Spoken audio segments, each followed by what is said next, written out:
Hello, this is Phenomenology, and I'm Mark Thorsby.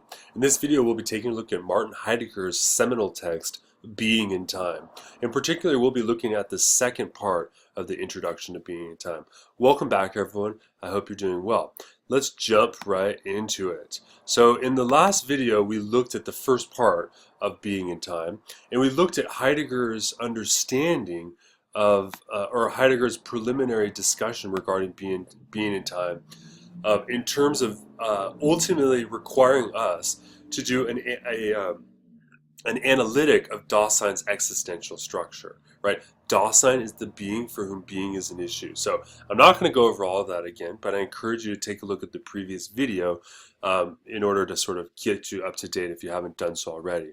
Now, the second part of the introduction is called the Twofold Task. Here, let's so you can take a look at it here. It's called the Twofold Task in working out the question of being, method. So the first part of the introduction to Being in Time really just lays out Heidegger's discussion that we don't really understand what the meaning of being is, so much so that we don't even know what the question of being is. And so what we have to do is we have to evaluate what it means to be a being that inquires after being, right? Sort of a backwards and forwards process, he calls it. In the second part of this introduction, Heidegger is going to talk about method. And in particular, which is quite appropriate for us, Heidegger is going to talk about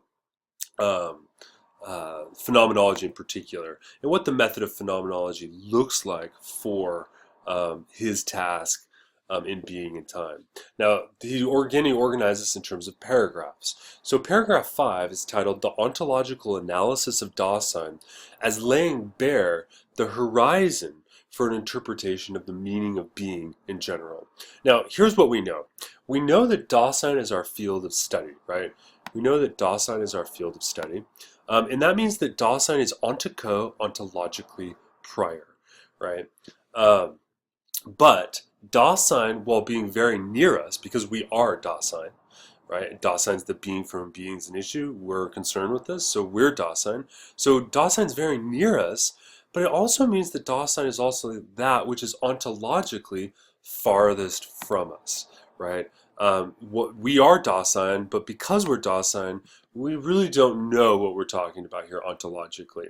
Well, one of the things we see is that Dasein has a tendency to understand its being in terms of the entities which it comports itself towards, right? And what are the entities that we're comporting ourselves towards? The world, right?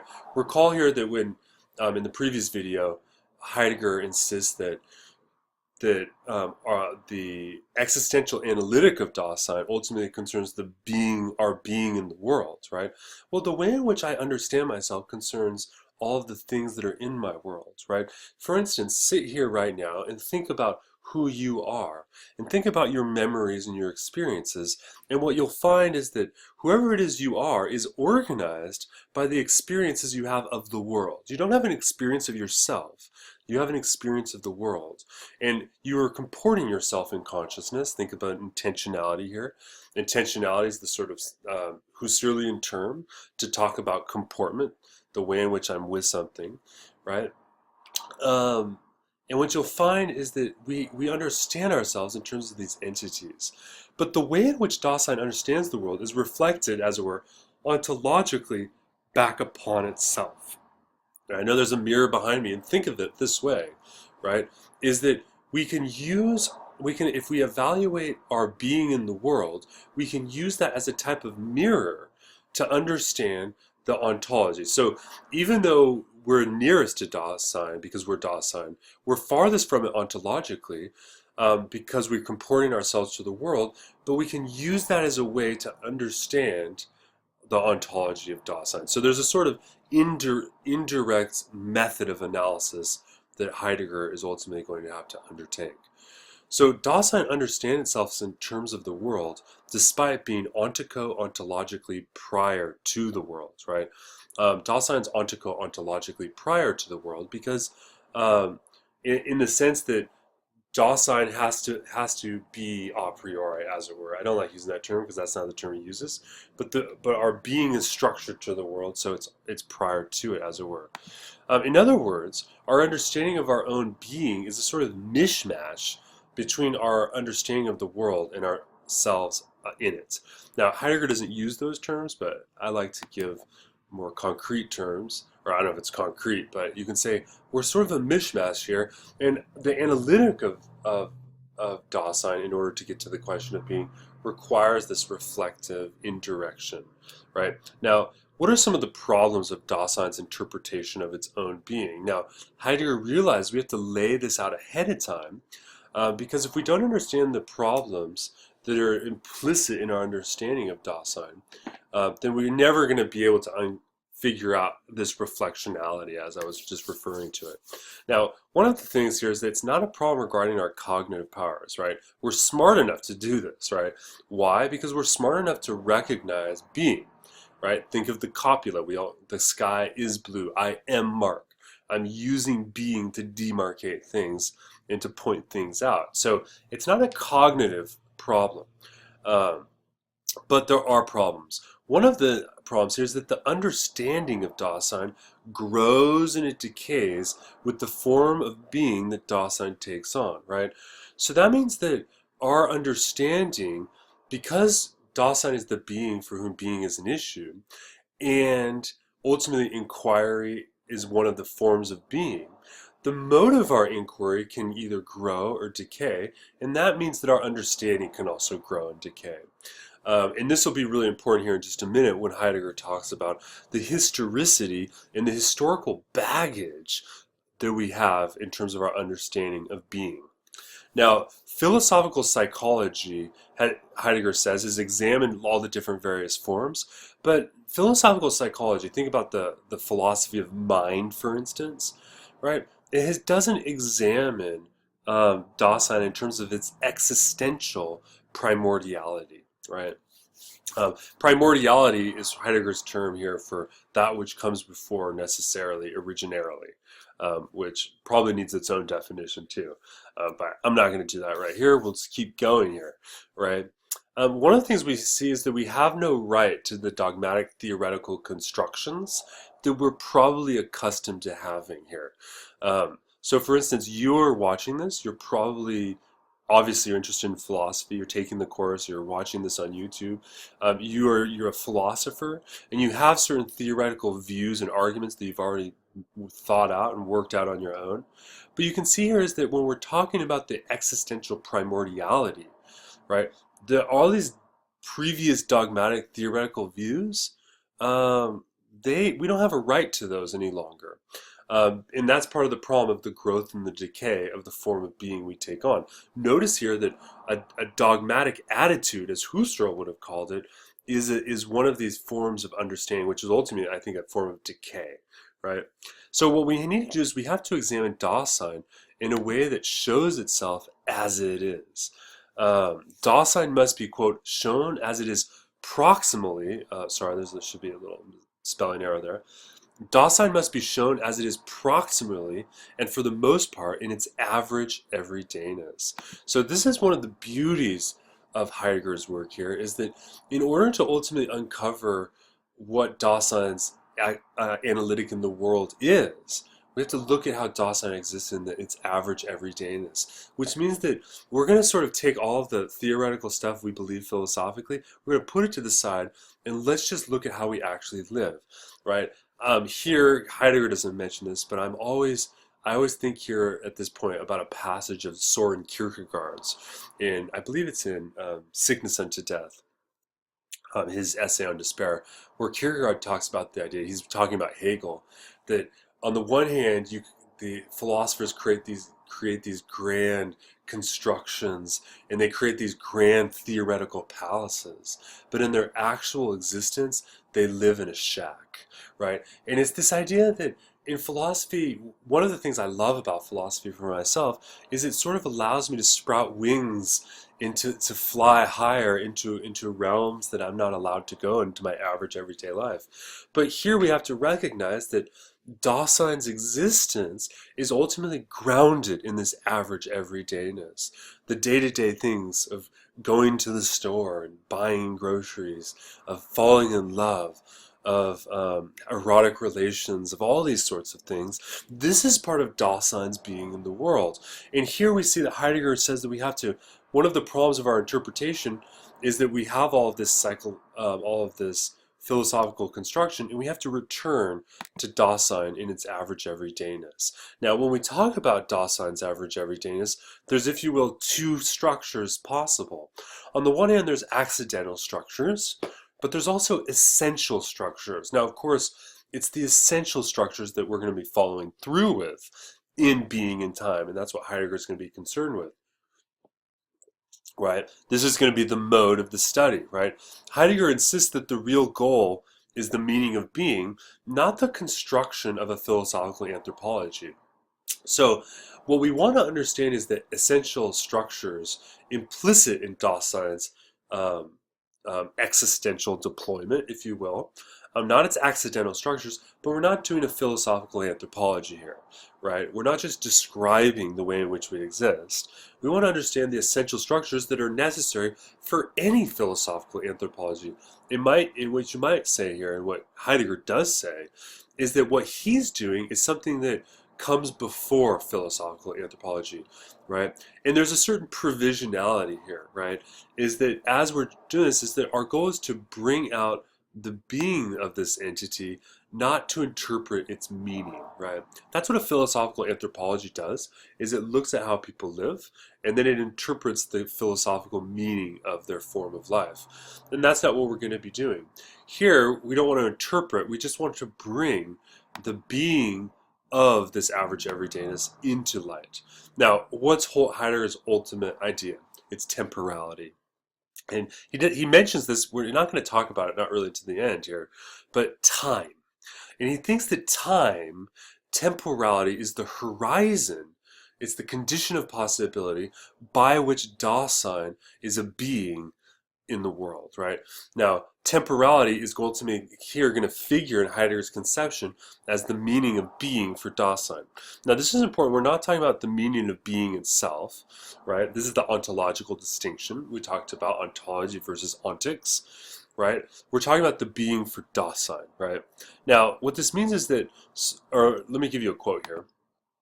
So he says on page 17 of the introduction, Heidegger says that time needs to be explicated primordially as the horizon for the understanding of being, and in terms of temporality, as the being of Dasein, which understands being, right? Dasein is the being for whom being is an issue, and that being of Dasein's being at issue is time. It's going to take us a while to get there, but we're going to get some fascinating results here, and some fascinating and really provocative ideas about death as well later on at the end here. So at the end, not of this video, but at the end of the book, Being in Time. So the structures of Dasein's average everydayness will ultimately have to be contrasted against time. So when Heidegger is laying out in the introduction here what his methodology is going to be, he's insisting here that at the end we're going to figure out what these structures of Dasein's average everydayness, and then we're going to contrast them with temporality, and we're going to see that time becomes a means for demarcating being. Okay?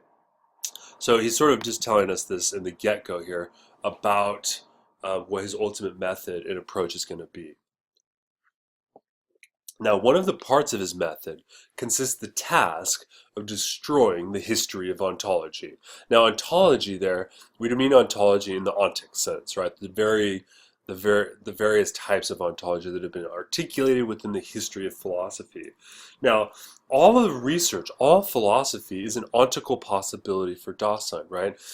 Because all of the various types of ontological and all the different philosophical ideas, all of these are a possibility for Dasein's horizon of understanding, right? So all of philosophy is a possibility for Dasein's mode of being as a being in the world, right? Now, Dasein finds its meaning in temporality, and temporality makes historicality possible, right? Historicality is not the same thing as history, but historicality for Heidegger here refers to the ontology to the fact that as beings we exist in time, and that historicality is what makes particular history possible. So he's not doing a history when he talks about historicality here. He's talking about the horizon for history itself, right? quote, in its factical being, any Dasein is as it already was, and it is what it already was. It is its past, whether explicitly or not. And later on, Dasein has grown up into and in a traditional way of understanding itself. So you can see here one of the problems that we have in philosophy here, if we're trying to understand what it means to have being in the world, is that we grow up in a history, right? We're historical beings, which means that we're thrown into the world, and this is what is on the one hand organizing ourselves, but we're organizing ourselves in it as well. So history and the historicality of our conceptions becomes problematic. Now, whoops, let me zoom in here. When we talk about historicality, we have to also differentiate and distinguish two things. On the one hand, historicality refers to the idea that possibilities of being are disclosed historically. But on the other hand, historicality means that possibilities of being are regulated, right? And this is ultimately the sort of issue. So on the one hand, we can look at the history of philosophy and see how being is disclosed. But on the other hand, when we look at the history of philosophy, we see that there's a regulation of being. And this is problematic for us in our evaluation, ultimately, of being. Right? So on the one hand, the history of philosophy gives us a way to see what the possibilities for Dasein are, but on the other hand, it creates a limiting factor that makes it very difficult for us to ultimately understand what being is for Dasein. Right? So historicality is a determining character for Dasein in the very basis of its being, right? But Dasein can fall prey to tradition, right? So it means that we easily fall prey to the traditions we've been inculcated in, philosophically as well as practically, right? So Heidegger insists this on 21. Our preparatory interpretation of the fundamental structures of Dasein with regard to the average kind of being which is closest to it will make manifest, however, not only that Dasein is inclined to fall back upon its world, the world in which it is, and to interpret itself in terms of that world by its reflected light, but also that Dasein simultaneously falls prey to the tradition of which it is more or less explicitly taken hold, right? Basically what he's saying here is that we're creatures of habit, and we can fall prey to our tradition, and this is something that is concerning for the philosopher here, because it means that our tradition can, as it were, make it so that we're unable to peer into and past our tradition into the very structures of Dasein's ontological possibilities. Now, what are the dangers of tradition? Well, when tradition has thus become master, it does so in such a way that that what it transmits is made so inaccessible, proximally and for the most part, that it rather becomes concealed. So here's the basic idea, is that a tradition is always something that transmits, right? But what gets transmitted can be forgotten by the tradition itself, right? This is that same sort of dualistic problematic of historicality coming out in the problem of tradition. And Heidegger doesn't give this example, but think, for instance, about the sorts of traditions we have, right? So, for instance, think about the idea that um, well, think for instance at a Jewish wedding, right? Or any wedding for that matter. Think of the sorts of traditions that one does at a wedding, right?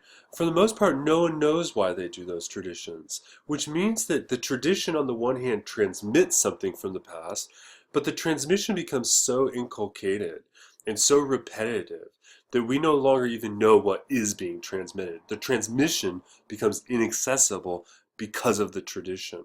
So tradition makes what has come down to us as something that appears self-evident. Now, recall in our last video in the introduction of Being Time, Heidegger talked about one of the prejudices we have is that being just appears self-evident to us. Now, you can see here he's ultimately arguing here that this self-evident nature is ultimately a part of the tradition of philosophy that we've inherited. So the Western philosophical tradition, he says at this point, is actually rooted in an exotic and an alien culture, right? We frequently like to talk about the idea that uh, in philosophy, it's Western philosophy, and we have a Greek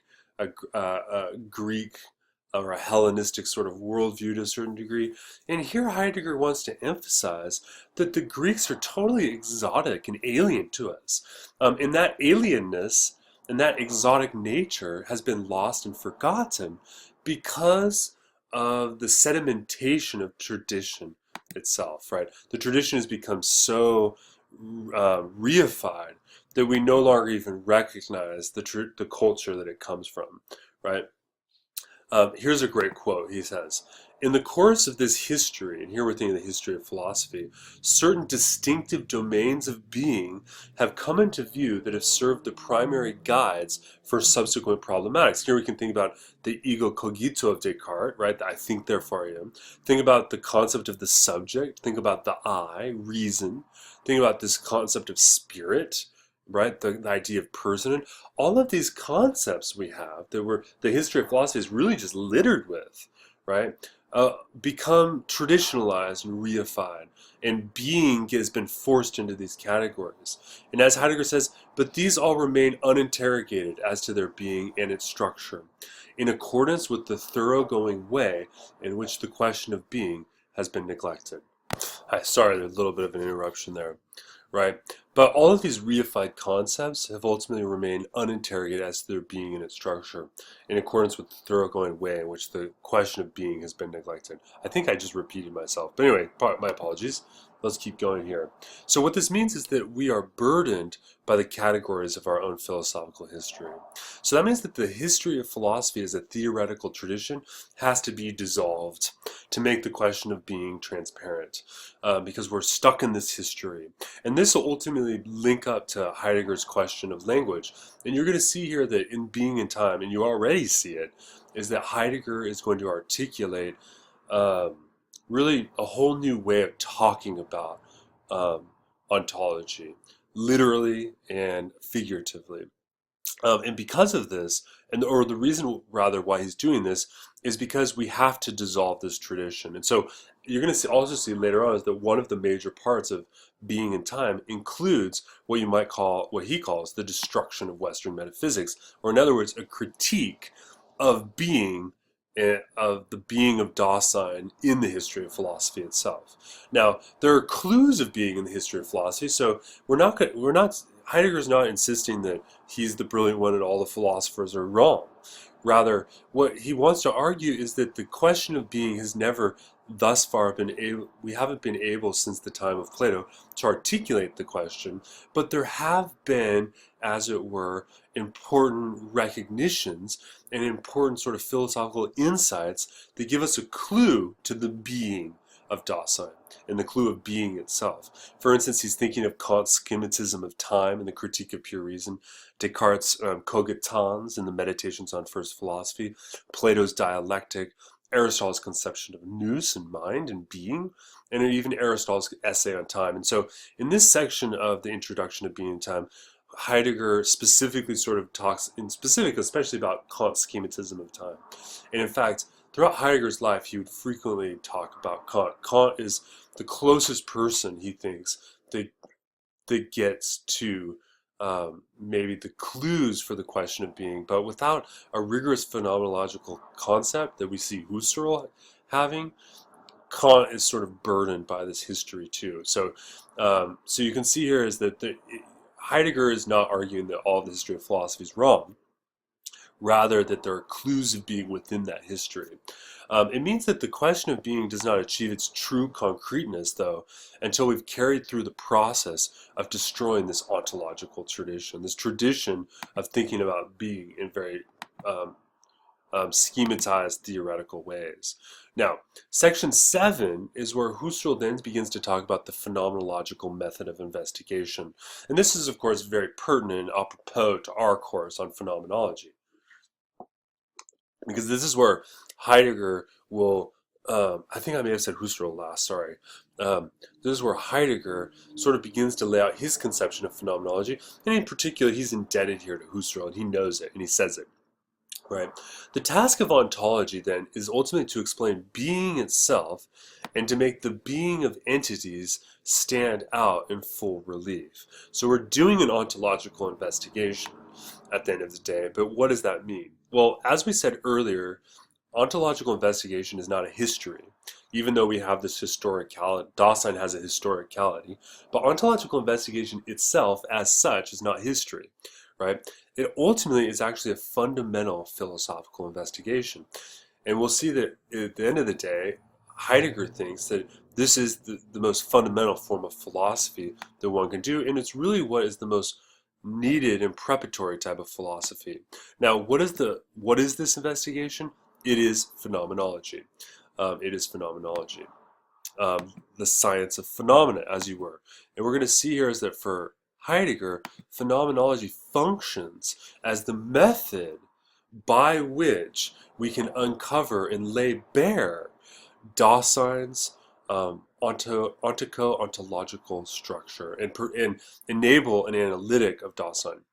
Now, the term phenomenology expresses a maxim which can be formulated as to the things themselves. In fact, Heidegger will say this over and over, and I think this is really important, right? Phenomenology is going back to the things themselves, going back to our experience of the things themselves.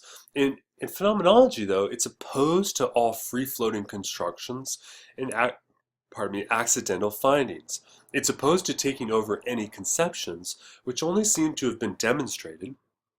And phenomenology is also opposed to those pseudo-questions which parade themselves as problems, often for generations at a time, right? And here you can see why, or partially why, Heidegger is more radical than his contemporaries, because he sees that his contemporaries are trying to address pseudo-questions. They're pseudo-questions because they are not grounded in being.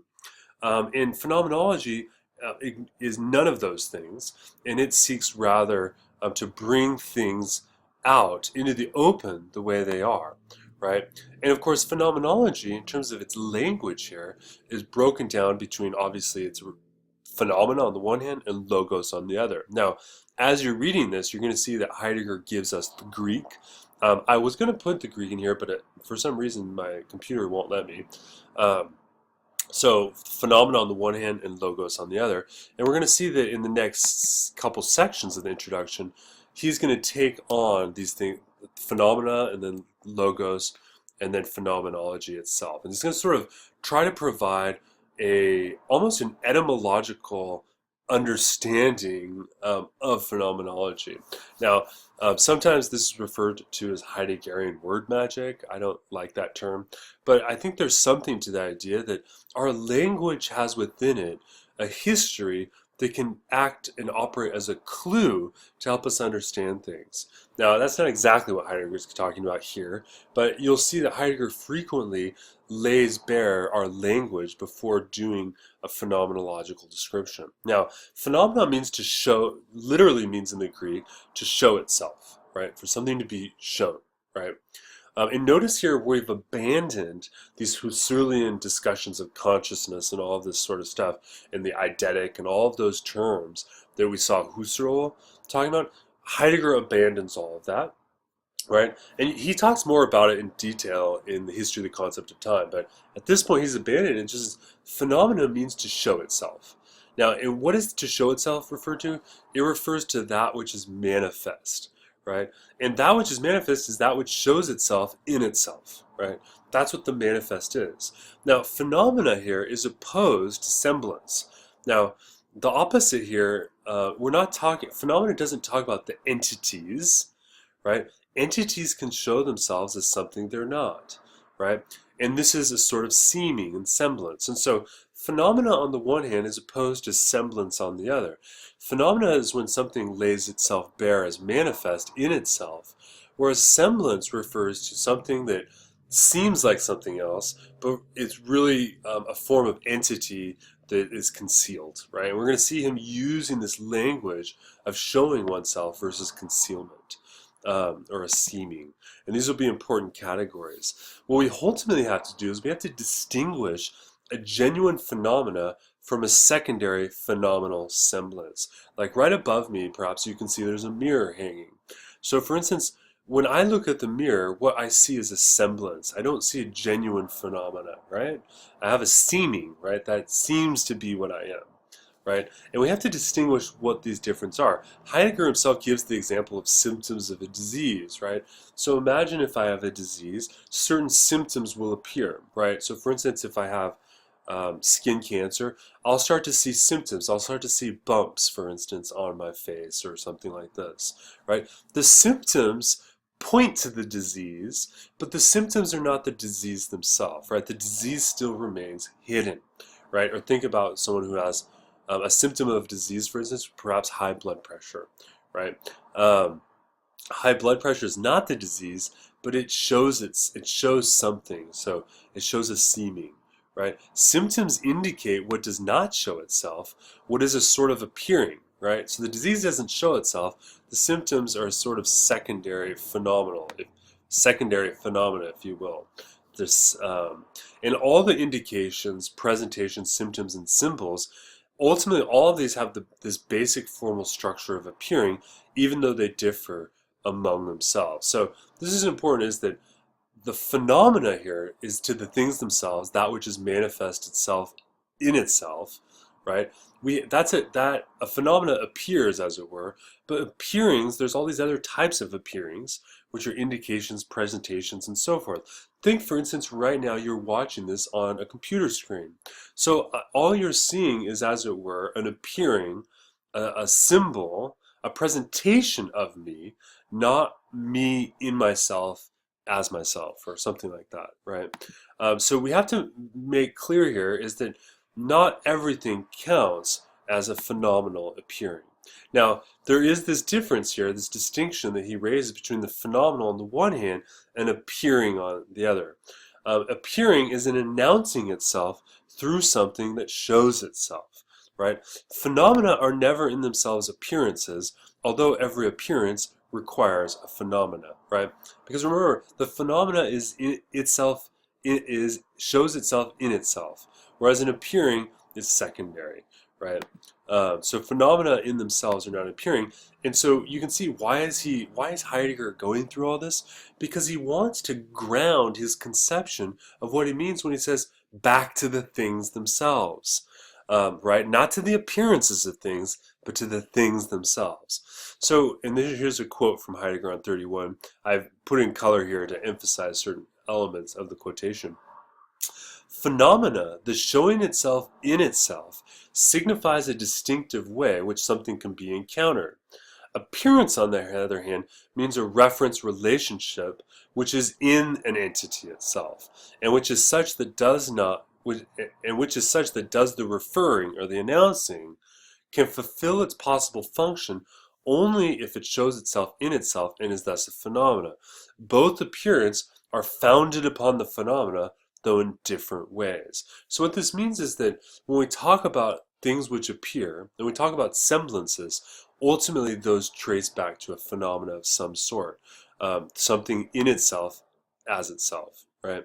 Now, that's what when we're talking about phenomenology, that's what phenomena refers to in the Heideggerian sense. Well, remember, what is the concept of logos, right? Phenomenology is phenomena and logos are combined. So what is logos? And here's the Greek, right? Logos. And on the one hand, right, logos is a term that we see in Aristotle and Plato quite a bit, and we see it, in fact, throughout the entire history of philosophy, but there's all of these competing significations, right? Logos seems to mean different things at different times for these philosophers. And so that means that if we want to understand what logos is, if we just look to what Aristotle and Plato or the other Greek philosophers say, all we're going to get is a semblance of logos. What we need to understand what the logos is, or what the logotic is, in itself as itself, right? So he goes here and says, well, maybe one of our strategies here is to think about what logos is in its like literal etymological meaning, right? Logos originally just means discourse or talk. It means to talk in some way. So the question is, well, what happens when we talk, right? What exactly is discourse? Well, oh, let me make this a little bit. There, let me pull this out. So what is discourse? Well, on the one hand, we have a problem of historical significations. Discourse throughout the history of philosophy and logos has meant a lot of different things, from reason, judgment, concept, definitions, the ground, relationship. All of these different things are related to discourse. And he says that, so we can't look at the history. And you can see, again, Heidegger is always sort of grappling with the historicality of these concepts because they're so embedded in us by the tradition that we don't really know what we're talking about, right? And what he says is that, okay, a discourse ultimately must mean to make manifest what one is talking about, right? To make manifest what one is talking about. So that means discourse means letting something be seen. Because remember, we said a phenomena is what is manifest. And so logos, therefore, must be the means by which the manifest is made known or made or to be seen. Discourse lets something be seen. Now, that means that discourse in letting something be seen means that we're able to speak about something in a way in which something can either be true or false. If it's false, it's a type of covering up. And if it's true, then we really are making something manifest, right? So the bivalent properties of logos, that is, and bivalence just means true or false. Heidegger doesn't refer to those terms, but it just means two values for something. So the logos of something is either going to be true or false, whereas the phenomena as phenomena is the immediate manifestation of that thing as itself. So what is phenomenology then? Phenomenology means it's the means by which we make known the manifest phenomena, right? You might say that. Here's an important quotation. I was taking it directly from page 24. He writes, and because the function of the logos lies in merely letting something be seen, in letting entities be perceived, and because, moreover, logos is used not only with the signification of legein, but also with that of legomenon, right? That's legomenon there. That which is exhibited as such, and because the later is nothing else but the upokomainon, which at present hand already lies at the bottom of any procedure of addressing oneself to it or discussing it, logos qua logomenon means the ground, the ratio. And finally, because logos as legomenon can also signify that which, as something to which one addresses oneself, becomes visible in its relation to something in its relatedness. Logos acquires the signification of relation and relationship. Okay, there's a lot in there, but what I've chosen this passage because I want you to see what Heidegger is trying to do here is he's trying to take this primordial conception of logos and show how it ultimately does in fact ground these various historical significations for logos, which he mentioned were reason, think of ratio, right, all the way to relationship and all these other sorts of things, right? I don't want to spend too much time going through that because we've already gone quite long on this video. Now, in paragraph 7c is where Heidegger brings it together into a preliminary conception of phenomenology. He says, thus, phenomenology means to let that which shows itself be seen from itself in the very way in which it shows itself from itself, right? You can see here, this is a conception of phenomenology, not the conception that Husserl lays out, but a conception of phenomenology that is, as it were, delineated by the investigation of being and ontology itself. In other words, phenomenology means to the things themselves, right? So phenomenology is not like these other sciences which have an object of analysis, right? Think of biology, looks at the bio, right? It looks at life. Physics demarcates itself by designating the object of the physical, right? Well, phenomenology here is really about the things themselves, letting the things show themselves as they are, then phenomenology doesn't have an object, right? Or it doesn't characterize a subject matter ahead of time, right, at all, right? Phenomenology rather informs us how that with which, rather, I'm sorry, phenomenology informs us of the how with which what is to be treated, right? Because phenomenology ultimately is letting things manifest themselves as themselves in a way in which is either going to be true, which is going to be true or false in terms of either covering or manifestation. So phenomenology is about the how, it's not about the what. And since it's not about the what, it doesn't have an object. Now, why is this important? Because phenomenology then must necessarily be a first procedure in philosophy, because it's about the how of it's about how it's about the means of manifestation, not about the objects that manifest themselves, right? So that's why phenomenology is the most and the only, for Heidegger, type of method that we can employ when we do ontology. Because otherwise, by designating objects, we've let in all of our historicality and our theoretical constructions guide us. And that means that we're not talking about the things themselves. Okay? So this preliminary conception of phenomenology leads us to this, that to have a science of phenomena means to grasp its objects in such a way that everything about them, which is up for discussion, has to be treated by exhibiting it directly and demonstrating it directly, right? So phenomenology is a science of, in that sense. And here, remember, we can think about intentionality here as related and what Husserl had to talk about in our previous work. Now, phenomenology is therefore a type of description, right? Because it's about letting things be made known as they are.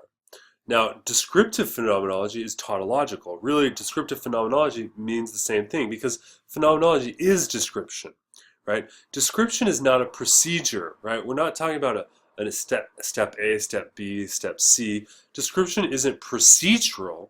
Rather, Heidegger argues that phenomenology as description is actually a form of prohibition, right? And that means that you have to avoid the characterization of anything without a demonstration. So if something isn't made manifest on its own, right, then we're not going to try to characterize it, right? We're only going to characterize something that is demonstrable to us in the phenomenological analysis, right? So what is it that phenomenology lets us see? And by the way, I should say at this point, Heidegger talks about a whole bunch of different things and answers different questions. I've just chosen this one to sort of begin to talk about. There's more depth in Heidegger's text, and so again, this video is not a substitute for Heidegger's actual argument.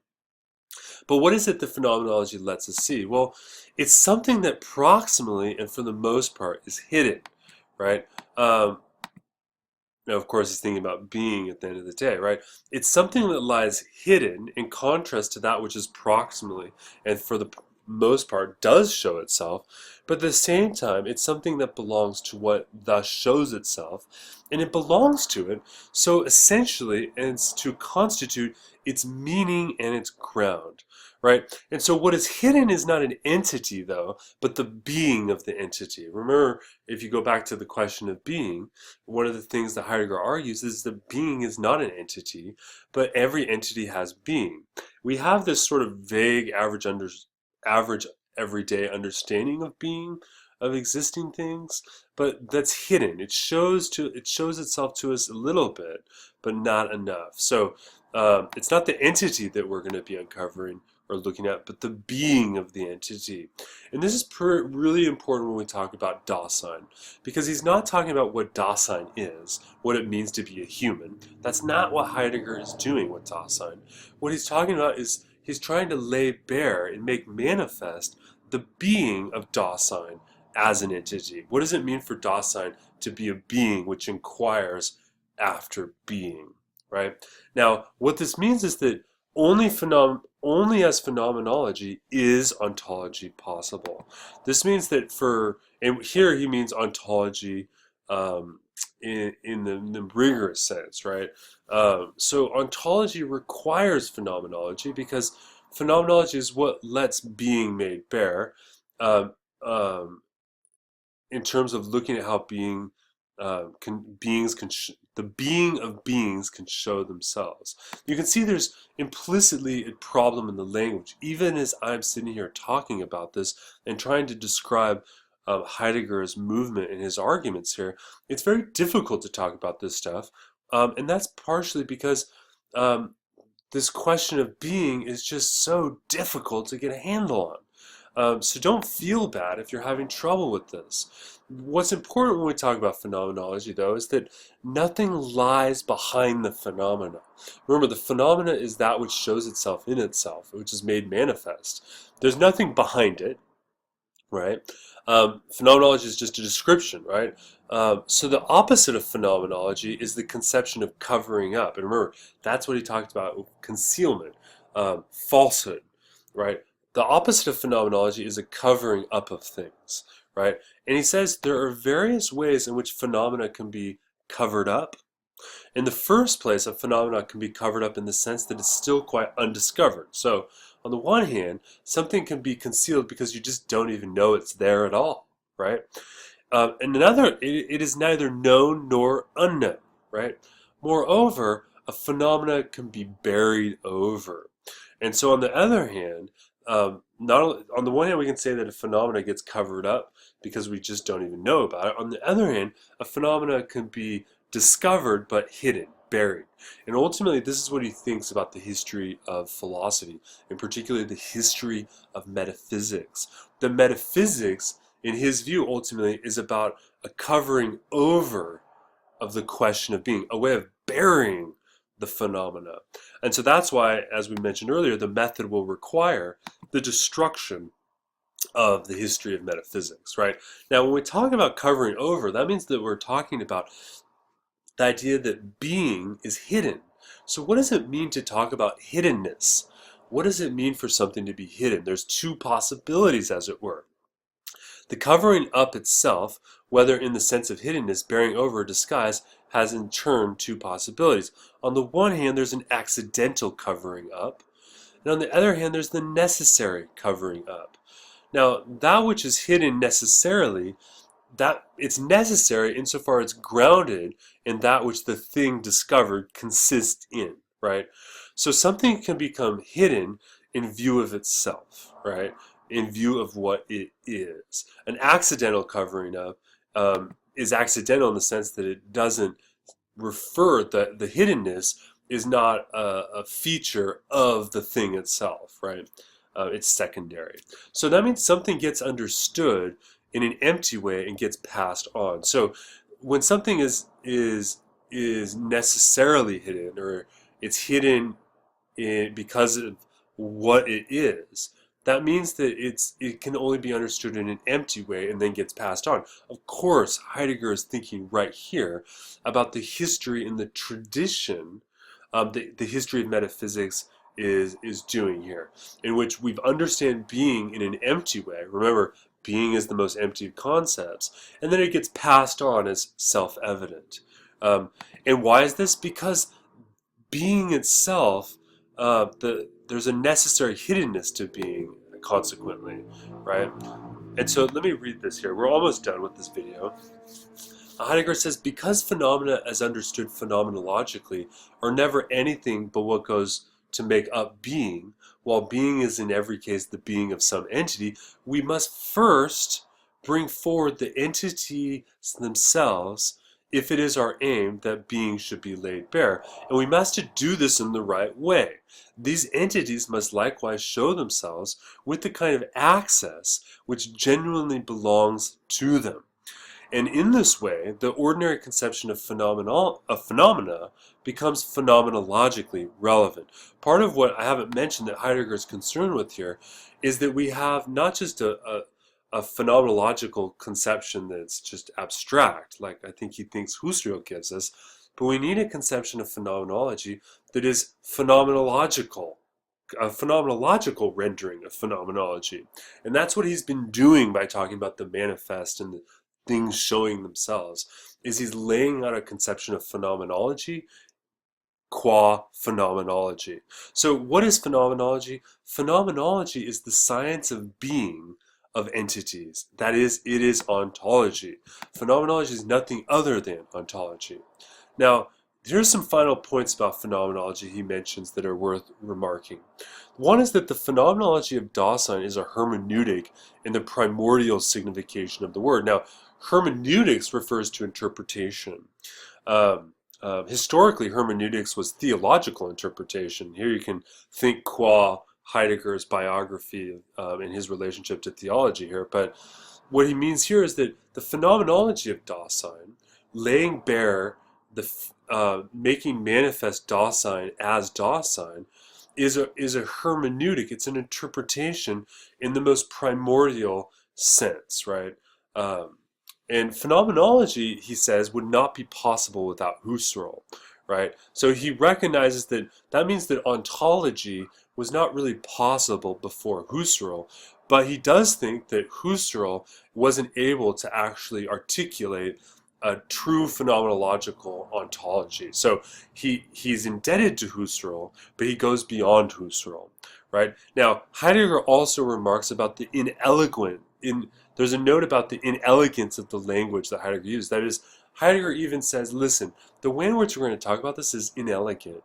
We're going to be creating sort of terminologies, and you can even see the way I've described Heidegger in these videos. There's a sort of we're bumping up against the limits of our language, it would seem. And Heidegger recognizes that. And so as you're reading Being and Time, you'll no doubt sort of think, man, this is hard to understand what he means by these words. Heidegger knows that. He doesn't think that it's not because it's not because it's impossible to understand. It's rather because we're trying to articulate the phenomena of Dasein without recourse to our conceptual history. And to do that requires really some really difficult, inelegant work, right? The irony is I think that Heidegger's text is actually quite elegant. So I sort of disagree with Heidegger to a little bit on that. Now, what I want to do here is just give you a couple quotations that I just think are just fantastic. And so I wanted to put them in here as I conclude the introduction to Being and Time. And this is from 38 of Heidegger's text. Quote, being, as the basic theme of philosophy, is no class or genus of entities, yet it pertains to every entity. Its universality is sought higher up. Being and the structure of being lie beyond every entity and every possible character which an entity may possess.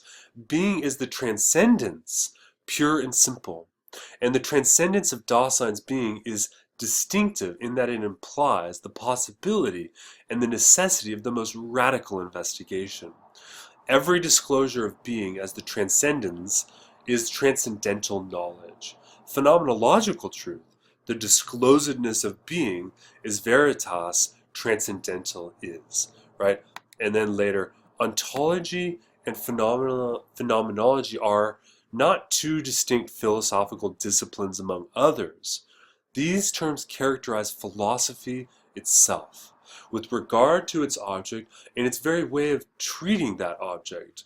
Philosophy is the universal phenomenological ontology, and takes its departure from the hermeneutic of Dasein, which, as an analytic of existence, has made fast the guiding line for all philosophical inquiry at the point where it arises and to which it returns.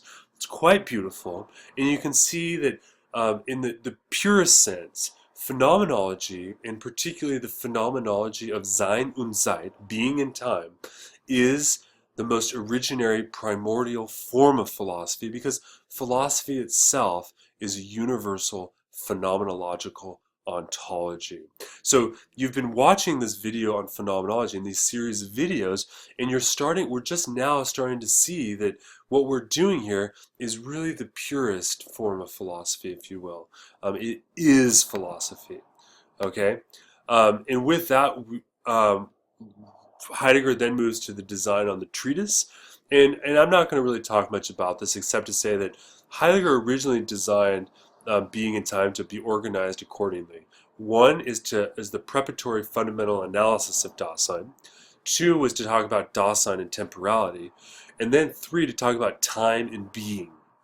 And then part two of the book was going to have three divisions as well, where he's going to talk about Kant's doctrine of schematism as time, as the preliminary stage and the problematic of temporality. Section two is going to talk about the ontological foundation of Descartes' cogito sum. And then third, Heidegger was going to talk about Aristotle's essay on time. So Being in Time was originally about destroying the history of philosophy, as it were, doing a fundamental analysis of Dasein, looking at Dasein at time and then time and being, and then, as it were, looking at how Kant, Descartes, and Aristotle ultimately have these clues of the being in time. Now, only, part part two and the third part two and the third division of one never were written. So all we really have are these first two. So this book was never completed. And so it's quite interesting to think of what might have followed. But you will see that what he did give us, what Heidegger did publish as Sein und Zeit, is really quite powerful here. And so it's a fabulous text, and I hope this introduction at least gives you a sense of what we're about to do as we look at Heidegger's analysis of Dasein's being in the world. This is Phenomenology. Thank you for watching the video. I hope this has been helpful, and I look forward to seeing you guys online in our next video, which will look at the first part of Being in Time. Thanks a lot, and I'll see you guys online.